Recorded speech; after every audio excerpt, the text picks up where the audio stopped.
Water does not freeze all at once. This is the thing that most people misunderstand about ice, and the misunderstanding kills them.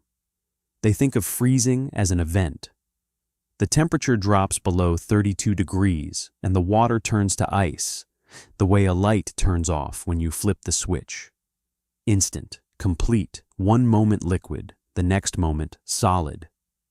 This is wrong. Freezing is a process, and it is a slow process.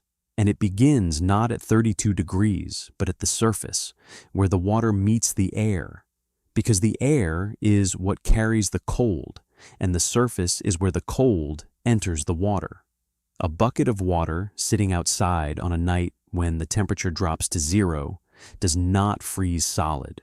It freezes from the top down. A skin of ice forms on the surface first, thin as paper, and that skin thickens over hours as the cold penetrates deeper, and the water beneath the ice remains liquid, because ice is an insulator, and the ice that has already formed on the surface slows the transfer of cold to the water below. A bucket of water at 0 degrees freezes to a depth of approximately 1 inch in the first 8 hours. The next inch takes another 8 hours. A full bucket, 8 inches deep, takes 3 to 4 days to freeze solid at 0. At 20 below, it takes 2 days. At 40 below, it still takes a full day to freeze a bucket solid, because the physics of heat transfer do not change just because the temperature is extreme. The cold works from the outside in, layer by layer, and each layer of ice that forms slows the formation of the next. This is important. This is the principle that makes everything in this story possible. Because if water freezes from the surface down, then water that has no surface exposed to the air does not freeze. Water that is enclosed, water that is buried, water that is moving through a channel underground where the air cannot reach it, stays liquid at temperatures that would freeze an open bucket solid in hours. The ground is warm. Not warm the way a fire is warm. Warm the way a blanket is warm. The earth absorbs heat from the sun during the summer and holds it through the winter, the way a stone holds heat after you take it out of the fire, slowly, gradually, releasing it over months. At a depth of 4 feet below the surface, the soil temperature in the northern valleys of Washington Territory stays between 34 and 38 degrees Fahrenheit all winter long, regardless of what the air temperature is doing on the surface. 40 below on the surface. 36 degrees 4 feet down.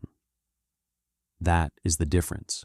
That is the gap between frozen and flowing, between a well that seizes solid in January and a spring-fed pipe that delivers liquid water into your cabin while your neighbors are melting snow in kettles on the stove. Every homesteader in the Okanogan Valley understood that winter meant frozen water. The wells froze. The creek froze. The buckets froze. The horse trough froze. The pump handles froze, and the pump leathers cracked and the pump rods bent when men tried to force them through ice that had formed inside the pump cylinder overnight. The standard response was to melt snow. You filled a kettle with snow, put it on the stove, and waited. A kettle of packed snow yielded approximately 1 quart of water. A family of 4 needed 8 to 10 gallons of water per day for drinking, cooking, and basic washing. That was 32 to 40 kettles of snow per day, melted one at a time on a cook stove that was also needed for heating the cabin and cooking food. The labor was constant. The fuel cost was enormous. Every kettle of snow melted on the stove was firewood burned that could have been used for heat instead. And in a valley where winter temperatures regularly dropped to 30 below and occasionally hit 40 below, heat was not a luxury. It was survival. The settlement of Kettle Creek sat in a narrow valley in the northern Okanogan Highlands, 12 miles south of the Canadian border, at an elevation of 3,000 feet. The valley ran roughly north to south, flanked by steep timbered ridges that blocked the sun in winter, so completely that the cabin porches stayed in shadow from late November to early February. The creek ran year-round in normal winters, but in severe cold it froze to the bottom in the shallow stretches and reduced to a trickle under the ice in the deep pools, and by January, even the deep pools were locked solid, and the only open water in the valley was the springs. Springs were common in the Okanogan Highlands. The geology was fractured granite overlain by glacial till, and groundwater moved through the fractures and emerged on the hillsides wherever the fractures intersected the surface. The springs ran year-round because the water that fed them came from deep underground, from aquifers that maintained a constant temperature of 45 to 48 degrees, regardless of the season. And by the time the water reached the surface, it had lost some of that heat, but was still above freezing, typically emerging at 38 to 42 degrees, even in the coldest months. The springs steamed in winter. You could see them on the hillsides above the settlement, small patches of green moss and bare rock where the water seeped out and ran a few feet downhill before the cold air froze it into a fan of ice that grew wider and thicker as the winter progressed. The springs were flowing. The water was there. The problem was getting it from the hillside to the cabin. Ristin Gaup understood this problem in a way that nobody else in Kettle Creek did, because she had grown up with it. She was born in Kofjord, a small settlement in the Troms region of northern Norway, above the Arctic Circle, where the winter temperatures were comparable to the Okanogan Valley, and the relationship between people and water was a matter of life that had been negotiated over centuries. In Kofjord, the Sami families did not dig wells. Wells were holes in the ground that filled with standing water, and standing water froze. The Sami used springs. They had used springs for as long as anyone could remember, not by walking to the spring and carrying water back in buckets, which was what the Norwegian settlers in the valley did, and which was miserable work in the dark and the cold, but by piping the spring water directly to the dwelling using hollowed-out logs laid in trenches dug below the frost line.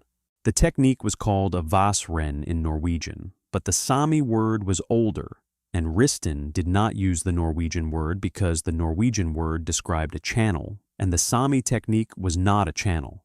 It was a pipe, a sealed, buried, pressurized pipe that used gravity to push water downhill from the spring to the dwelling through a series of connected board logs. Each log fitted tightly into the next with a joint sealed against leakage. The whole system enclosed and underground and insulated from the air by 4 feet of frozen earth. That was, paradoxically, the warmest thing in the landscape, because even frozen soil at 4 feet holds heat better than air at 40 below. Ristin had grown up with the pipe, not just knowing about it, maintaining it. Her father, whose name was Johan, and whose hands were the largest she had ever seen on a man, had built the pipe system that served 3 families in the lower settlement at Kofjord when Ristin was 6 years old, and from the age of 9 he had taken her with him on the spring inspection, which happened every April when the snowmelt was heaviest and the risk of the collection box flooding with debris was greatest. She learned to read the pipe the way a doctor reads a pulse. A change in the flow rate at the cabin trough meant something upstream. A drop in water temperature meant the collection box was taking surface runoff. A faint earthy taste that had not been there before meant a joint had loosened somewhere along the run and soil was seeping into the bore.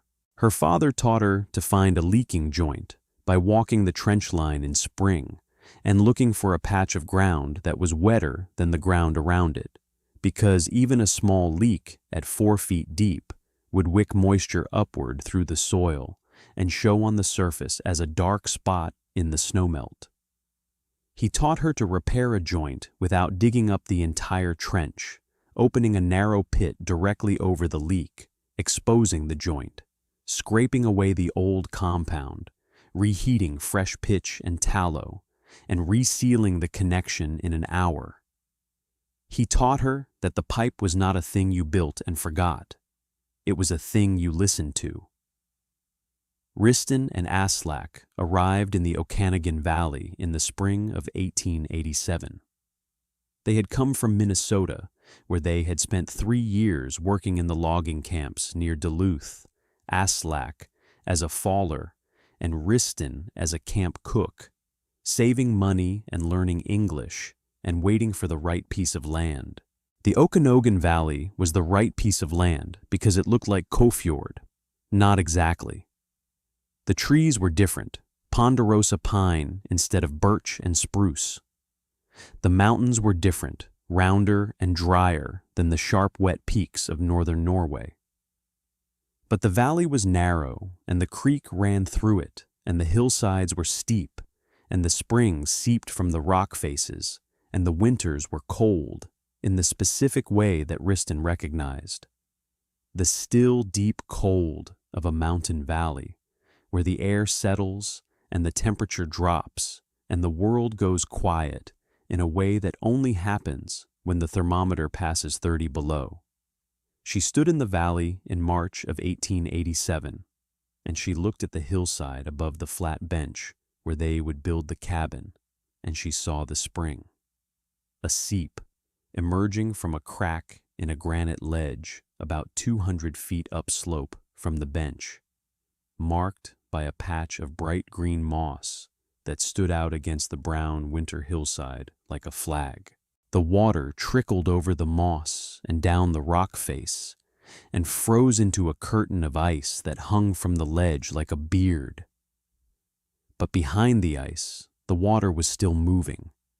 She could hear it.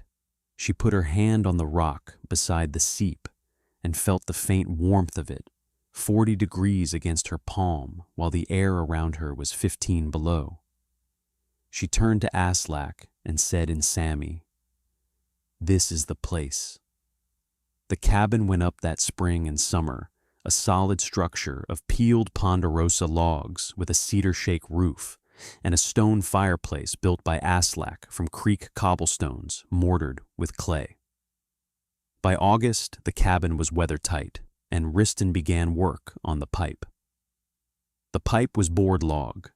Board log pipe was not an unusual technology in the 1880s. Many American towns used board log water mains before cast iron became widely available. The technique was straightforward in principle. You took a straight log, typically 8 to 12 inches in diameter and 6 to 12 feet long, and you bored a hole through the center from one end to the other using a long-handled auger. The hole was typically 2 to 3 inches in diameter, large enough to carry a useful volume of water, and small enough that the remaining wood wall, 3 to 4 inches thick on all sides, provided structural strength and insulation. The American version of board log pipe used elm or spruce, bored green and laid in shallow trenches with butt joints, one log pushed into the next with the ends shaped to fit. These joints leaked. They leaked badly. The wood shrank as it dried, and the joints opened, and the water seeped out into the soil, and the pipe lost pressure. And in freezing conditions, the water that leaked from the joints froze on the outside of the pipe, and the expanding ice cracked the wood, and the whole system failed within 2 or 3 winters. This was why board log pipe had a reputation as a temporary solution, adequate for summer water supply, but unreliable in winter. And this was why Torsten Nyberg, the man who had appointed himself the head of the Kettle Creek Water Committee, told Riston that her plan would not work. Nyberg was a Swede from Dalarna who had been in the valley since 1884 and who had dug the first well in the settlement, a 22-foot shaft lined with cedar planks that produced good water 8 months of the year and a column of solid ice 4 months of the year. Nyberg's solution to frozen wells was to dig deeper. If the well was 22 feet and froze, then a 30-foot well would not freeze, because the water table at 30 feet was below the frost line. This was logical. It was also expensive. A 30-foot well in the rocky soil of the Okanagan Valley cost between $12 and $18 in materials and 2 weeks of backbreaking labor, and it still froze in extreme cold because the problem was not the depth of the water table, but the depth of the well shaft, which was a column of air open to the surface that conducted cold downward, like a chimney conducts heat upward. A well is a hole. Cold air is heavier than warm air. Cold air sinks. A well shaft at 40 below fills with cold air from the surface, and that cold air sits on the water, and the water freezes from the top down, and the ice grows thicker every day. And by February, the ice in a 22-foot well can be 4 feet thick, and the water below it may still be liquid, but you cannot reach it because there are 4 feet of ice between you and it, and your pump rod cannot break through 4 feet of ice. Wriston's pipe was different from the American version in 3 ways, and the 3 differences were the reason it worked when everything else froze. The first difference was the wood. Wriston did not use elm or spruce.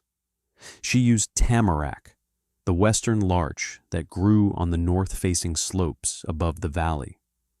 Tamarack is a coniferous tree that drops its needles in fall, and its heartwood is the densest, most rot-resistant softwood in North America, harder than Douglas fir, more resistant to water than cedar, and so saturated with natural resin that a fresh-cut tamarack log will sink in water. The resin was the key. Tamarack heartwood is naturally waterproof. The resin fills the cell walls of the wood and seals them against moisture penetration, which meant that a bored tamarack log did not absorb water the way elm or spruce did, and because it did not absorb water, it did not swell when wet and shrink when dry, which meant the joints between logs remained stable year-round instead of opening and closing with the seasons the way joints in softer wood did. If you want to know what happened when a Sami woman from above the Arctic Circle brought 1,000 years of winter water engineering to a valley where every well froze solid by January, subscribe to this channel and tell me in the comments where you are watching from. The second difference was the joints. The American butt joint, where one log was simply pushed into the next with the end shaped to overlap, leaked because there was no seal. Wood against wood, no matter how tightly fitted, will pass water through the grain at the joint under pressure. Wriston's joints used a technique she had learned from her father, who had maintained the spring pipe system for 3 families in Kaufjord for 20 years. Each log was bored with a slight taper at one end, the hole widening from 2 inches to 2.5 inches over the last 6 inches of the log.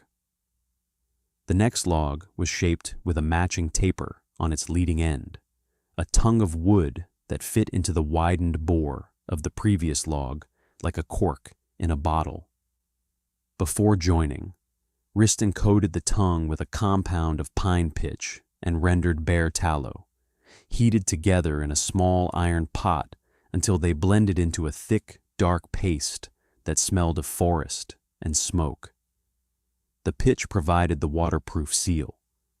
The tallow kept the pitch flexible. Pure pine pitch is brittle when cold and cracks in freeze-thaw cycles. Mixed with tallow at a ratio of 3 parts pitch to 1 part tallow, it remains pliable down to 20 below and maintains a watertight seal through hundreds of freeze-thaw cycles without cracking or separating from the wood. This was the wife's knowledge, not Aslak's, not her father's, though he had taught her the proportions. The compound itself was old, older than anyone in Kåfjord could remember, a piece of Sami material science that had been refined over generations of trial and failure in conditions where failure meant no water and no water meant death. Ristin heated the compound over a small fire near the worksite, stirring it with a stick until it was the consistency of warm honey, then painted it onto the tapered tongue of each log with a flat piece of bark, covering every surface that would contact the bore of the receiving log. The joint was driven home with a wooden mallet while the compound was still warm and soft, and as it cooled, it gripped the wood and sealed the connection against leakage from the inside. From the outside, she wrapped each joint with a band of birch bark tied with rawhide, not as a seal, but as a barrier against root intrusion and soil contact that might degrade the pitch over time. The third difference was depth. The American practice was to lay board log pipe in shallow trenches, 12 to 18 inches deep, covered with a few inches of soil. This was adequate in climates where the frost line was shallow, but in the Okanagan Valley, the frost line reached 4 feet in a normal winter and 5 feet in a severe one. Ristin dug her trench 4.5 feet deep. She dug it herself over 6 weeks in August and September of 1889, working from the spring downhill to the cabin, a distance of approximately 210 feet measured along the slope. The trench was narrow, 18 inches wide at the top and 12 inches at the bottom, just wide enough to lay the pipe and pack soil around it. The total volume of earth moved was approximately 160 cubic feet.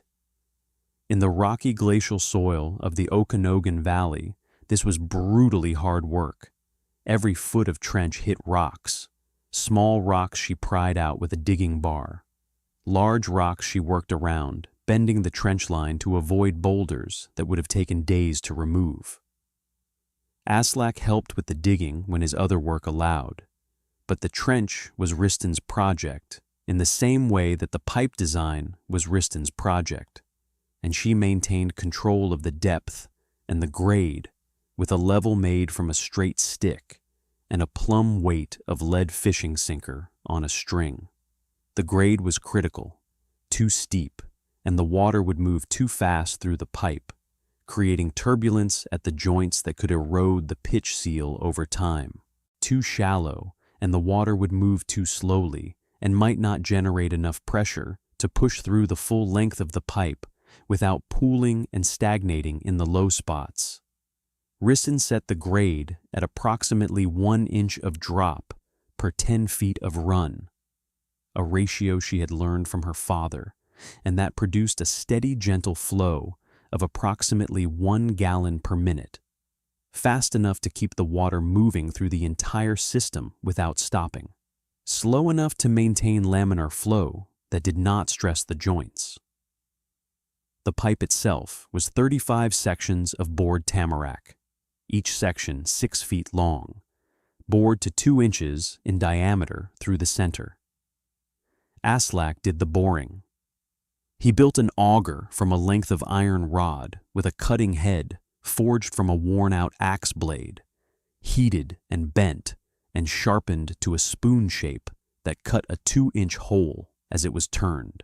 The auger was 6 feet long, exactly the length of the log sections, and Aslak turned it by hand, standing at one end of the log with the auger seated in a starting hole drilled with a shorter bit, turning the long iron handle in a slow, steady rhythm, while wood shavings curled out of the bore and fell to the ground in a pile that grew with each section. 1 section per day, 35 days of boring.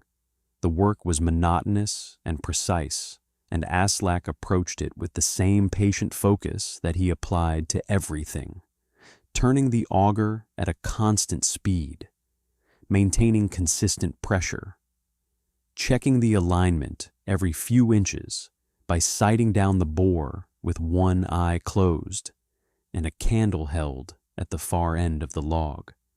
The spring collection box was a dry stacked stone chamber built directly over the seep, approximately 3 feet square and 2 feet deep, lined with flat creek cobblestones and roofed with a slab of granite wedged against the rock face. The box concentrated the seep water into a pool 6 inches deep, from which the first pipe section drew water through a hole in the lower wall. A flat stone over the top of the box kept leaves and debris out of the collection pool and provided a removable lid for cleaning the box in the spring after the snowmelt runoff. Peter Stang came to look at the trench in early September. Stang was a Norwegian from Bergen who had a homestead downstream and who had a deep respect for moving water because he had been a fisherman before he was a farmer, and he understood currents and pressure and flow in a way that most of the other settlers did not. He stood at the top of the trench and looked down the line of it, running from the spring to the cabin site, and he said, "Where does it come out?" Risson showed him the plan. The pipe would enter the cabin through the foundation wall on the uphill side, 6 inches below floor level, and discharge into a stone-lined trough built into the cabin floor.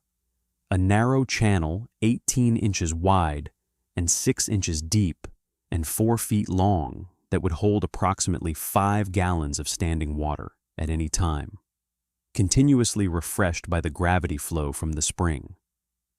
The overflow would exit through a second hole in the foundation wall on the downhill side and drain into a stone-lined sump outside the cabin that fed the livestock trough. The water would never stop moving. It would flow from the spring through the pipe, through the cabin, and out to the livestock. A continuous loop of gravity-driven water that had no exposed surface, no standing pool, no place where ice could form and grow and block the flow. Stang looked at the plan, and he looked at the spring, and he looked at the trench, and he said, "The joints will leak."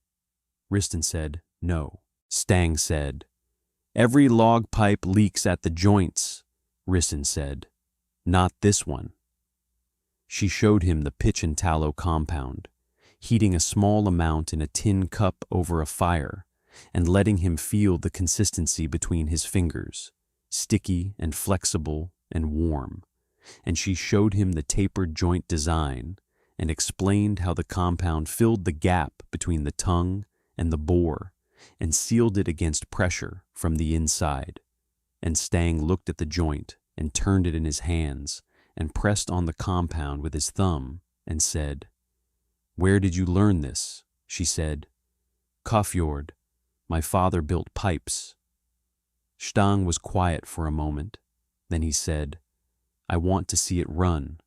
The pipe was completed on September 28, 1889.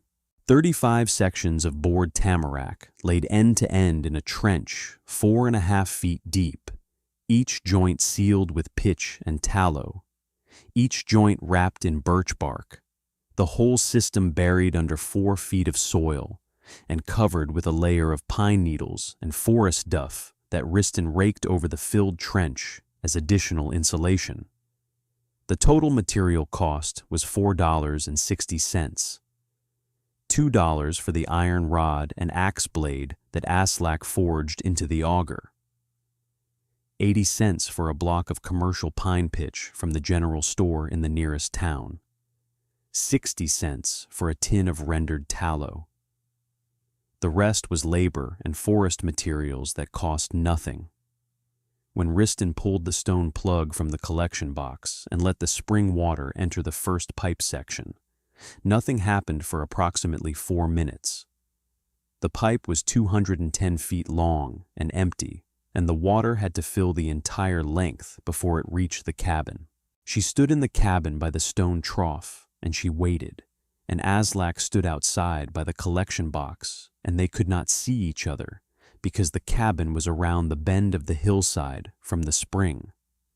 After 4 minutes, she heard it, a gurgle, then a trickle, then a steady flow of clear cold water emerging from the pipe opening in the foundation wall and spilling into the stone trough with a sound that Ristin had not heard since Kåfjord, the sound of running water inside a house.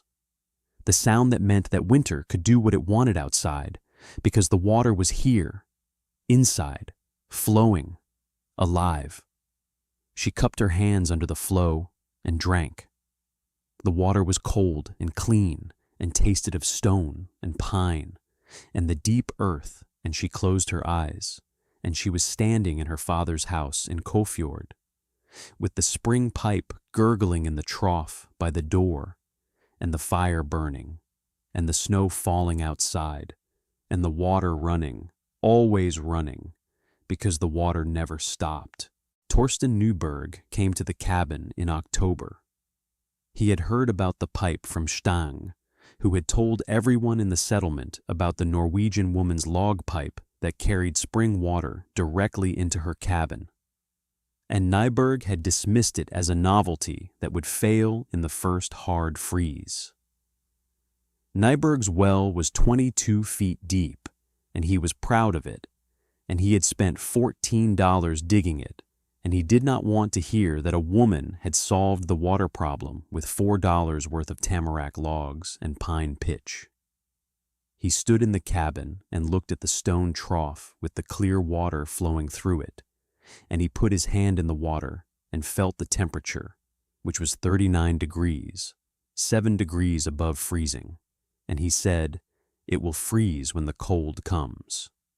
Ristin said, "The pipe is 4 feet underground." Nyberg said, "The ground freezes to 4 feet." Ristin said, "Frozen ground is warmer than the air." Nyberg did not understand this. Most people did not understand this. They thought of frozen ground as cold, which it was compared to summer soil, but frozen soil at 4 feet maintains a temperature between 30 and 34 degrees, even when the air temperature is 40 below, because the ice in the soil acts as an insulator in the same way that ice on a lake insulates the water below. And the geothermal heat from deeper in the earth prevents the soil temperature from dropping much below 30, even in the most extreme cold. 30 degrees is below the freezing point of standing water, but it is not below the freezing point of moving water under pressure. Moving water resists freezing because the motion prevents ice crystals from forming stable structures on the pipe walls. A pipe carrying water at 1 gallon per minute through a bore at 30 degrees will not freeze. A pipe carrying standing water at 30 degrees will freeze. The difference is motion. The difference is that Ristin's system never stopped. The spring flowed continuously, 24 hours a day, 7 days a week, pushing water through the pipe at a steady rate that never paused and never slowed, and the water that entered the pipe at 40 degrees lost heat along the 200-foot run and arrived at the cabin at 37 to 39 degrees, depending on the air temperature on the surface. And 37 degrees is 5 degrees above freezing, and 5 degrees above freezing is the difference between flowing water and a column of ice. If this story has touched you, share it and subscribe, because these are the engineering solutions the history books forgot, and every share means one more person discovers what was possible with gravity, pitch, and the patience of moving water. The test came in January of 1890. The cold arrived on January 4th, and it did not leave for 19 days. The temperatures at Kettle Creek dropped to 25 below on the first night, 30 below by the third day, and 38 below on the night of January 11th, the coldest night that anyone in the settlement had recorded. The creek froze solid. The wells froze. Nyberg's 22-foot well froze to a depth of 3 feet, the ice sealing the shaft so completely that no amount of effort with an iron bar could break through to the water below. Haldisbakka's well, the second deepest in the settlement at 19 feet, froze solid to the bottom. Jonar Stang, Peter's brother, broke his pump handle trying to force it through the ice that had formed inside the cylinder. Every family in the settlement that depended on a well was melting snow by the second week of January. 40 kettles a day, 4 hours of labor just to produce enough water to drink and cook with. Firewood consumption doubled because the stove was running all day melting snow instead of just heating the cabin. Livestock suffered. Horses and cattle need 8 to 12 gallons of water per day, and there was no practical way to melt that much snow on a cook stove. So the animals drank what the families could spare and went thirsty the rest of the time. And thirsty livestock in extreme cold lose weight and lose strength, and some of them stop eating, and when an animal stops eating at 30 below, it is dying. The snow itself was part of the problem. Snow is not water. Snow is frozen air with water in it. A bucket of fresh snow is approximately 90% air by volume, which means that a full bucket of packed snow, melted down, produces barely a quart of liquid water. To produce a single gallon of water, you need 4 buckets of packed snow, and each bucket has to be melted separately, because if you pack too much snow into the kettle at once, it insulates itself, and the outer layer melts while the center stays frozen, and the kettle boils dry around an island of compacted ice. The efficient method was to melt a small amount first, then add snow gradually to the warm water. But even this method took 20 to 30 minutes per gallon on a hot stove. 8 gallons took 3 hours of continuous melting. 10 gallons took 4. This was not a chore. It was a full-time occupation that consumed the morning hours of every household in the settlement and burned firewood at a rate that left families choosing between water and warmth. Liv Baca lost a calf on January 14th, not to the cold directly, to dehydration. The calf had not had enough water for 5 days, and it lay down in the barn and did not get up. Peter Stang's oldest horse went lame on the same day, its joints stiff and swollen from insufficient water intake. And Stang spent an hour rubbing the animal's legs with warm rags soaked in water that he had melted on his stove at a cost of firewood he could not afford. The Gaup cabin had running water. The stone trough in the kitchen floor flowed at a steady 3/4 of a gallon per minute throughout the entire 19-day cold snap. The water temperature in the trough dropped to 36 degrees on the coldest nights, 4 degrees above freezing, and it never dropped further because the spring maintained its output and the pipe maintained its integrity, and the 4 feet of frozen earth around the pipe maintained its insulating blanket of 30-degree soil, and the water moved and moved and moved and did not stop. Riston filled buckets from the trough and carried them to the livestock barn, and her horses and cows drank their fill every day of the cold snap while the settlement's animals went thirsty. She filled buckets for the Baca family after the calf died, carrying water across the 1/4 mile of frozen trail between the homesteads, because Liv Baca had 3 children, and 3 children need water, and Riston had water, and the trail was cold, but the water was there. The word spread the way it always did, not through speeches or meetings. Through the simple visible fact that one family in the settlement had flowing water and all the others did not. And the family that had it was the Norwegian woman with the strange buried pipe that everyone had said would freeze. By February, when the cold broke and the temperatures climbed back above 0 and the wells began to thaw, Peter Stang was at the Gaup cabin with a notebook and a measuring stick, asking Riston to explain the pipe system in detail. By March, Stang was cutting tamarack logs on the north slope. By April, he was boring them. Riston supervised the joint sealing herself, heating the pitch-and-tallow compound, and showing Stang's wife Liv how to apply it in a smooth, even coat. not too thick, not too thin, filling the gap between tongue and bore without leaving excess that would obstruct the water flow. She showed her the way her father had shown her, with hands, not words, applying the compound to one joint, and then watching while Liv applied the compound to the next, and correcting the thickness and the coverage until Liv's hands knew what right looked like, and Ristin could step back and watch and nod. The teaching was the part that Ristin had not expected to care about. In Kåfjord, the pipe knowledge belonged to certain families. Her father's family. 2 others. It was not secret exactly, but it was specific, passed from parent to child through years of shared work, and the idea of teaching it to strangers in a few afternoons would have seemed impossible in Kåfjord.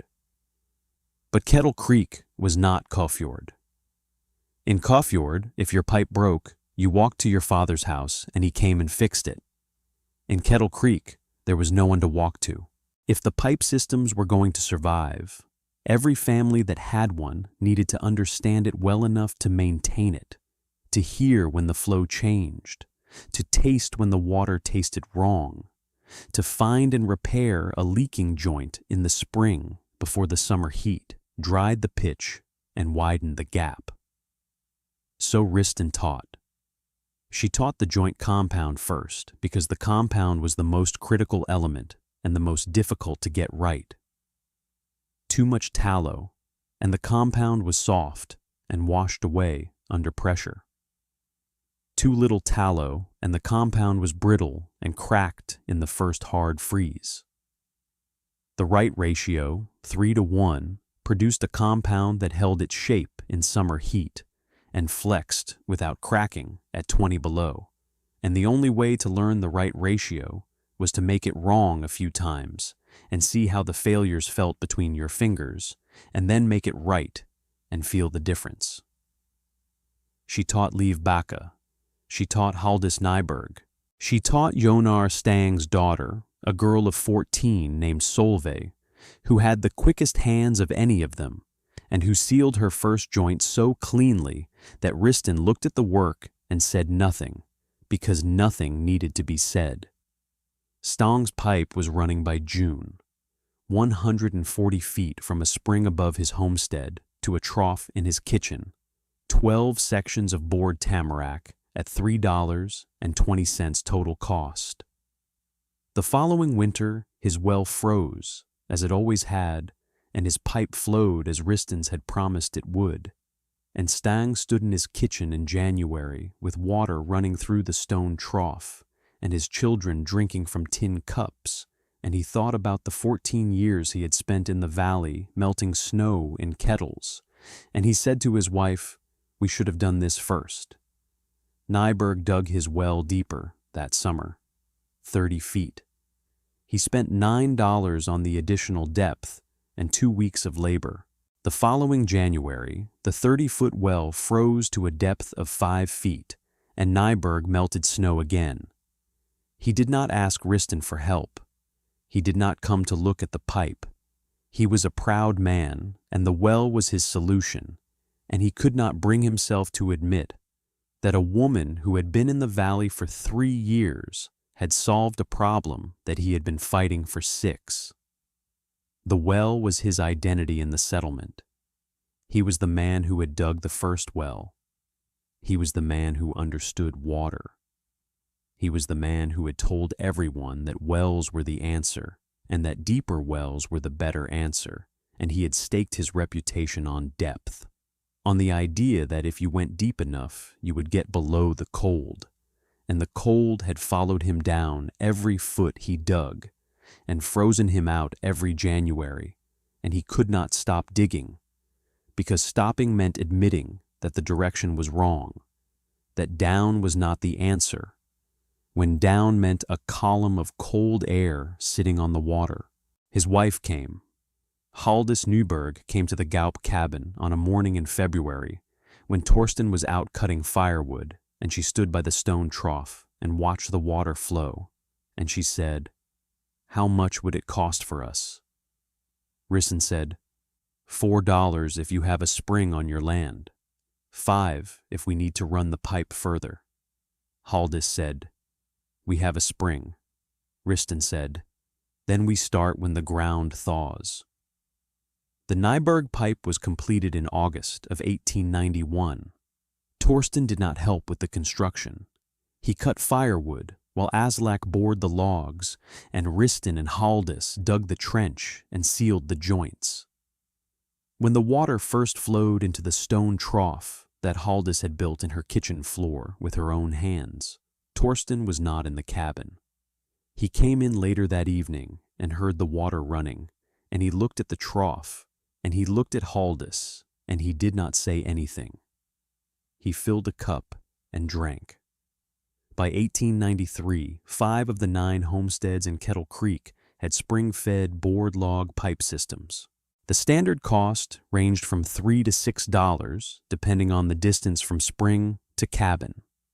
The standard construction time was 4 to 6 weeks for 2 people. Every system used tamarack heartwood, tapered joints sealed with pitch and tallow, and burial depth of 4 to 4.5 feet. Every system flowed continuously through the winter. None froze. The settlement's snow-melting labor dropped from an average of 4 hours per household per day in winter to 0 for the families with pipes. Livestock losses from dehydration during cold snaps, which had averaged 2 to 3 animals per winter across the settlement, dropped to 0. The pipes lasted. Riston's original pipe, installed in September 1889, was still flowing without repair 9 years later. The tamarack heartwood resisted rot. The pitch-and-tallow compound held the joints sealed through 9 winters of freeze and thaw. The grade held. The flow held.